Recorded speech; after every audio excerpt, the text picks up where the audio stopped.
On the outside, the M50 is sweet and innocent.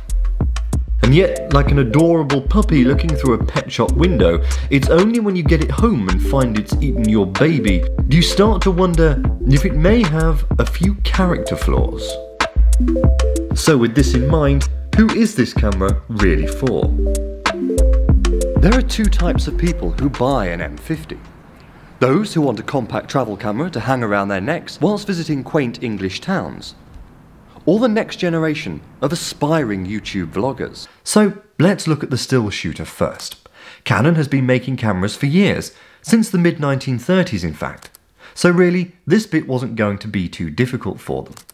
They have a back catalogue of excellent sensors and have selected a wonderful 24 megapixel one for this, which renders fantastic sharpness and accurate colours. Dynamic range won't knock your socks off, but for the price, it's very reasonable. But you get the feeling Canon didn't really need to try very hard here.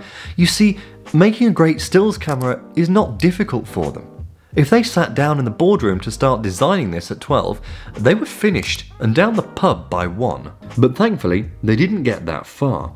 You see, Canon knew they needed a small and compact interchangeable lens camera to take a fat slice out of the YouTube vlogging cake. So the designers drew up a list of ideal video features, and later that afternoon sat down for a meeting with the accountants, who promptly told them all the features we really wanted would be far too expensive and couldn't possibly be included. So, as ever, a crippling compromise was reached. We could have the 4K, but without the dual pixel autofocus. Add in a heavy crop, and it's almost useless for filming yourself in run and gun situations. But there again, 1080 Full HD isn't much better.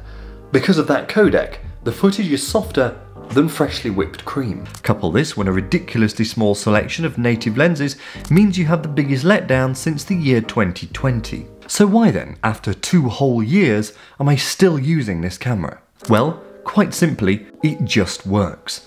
The controls are simpler than a bicycle, and nothing seems too hidden under a myriad of menus. It offers an essential flip-out screen, excellent colour science, and incredibly reliable autofocus. The soft image can be somewhat livened up in post, and you can always download a third-party colour profile, such as CineStyle, to make up for that hideous lack of dynamic range. The M50 then is a smart little budget banger.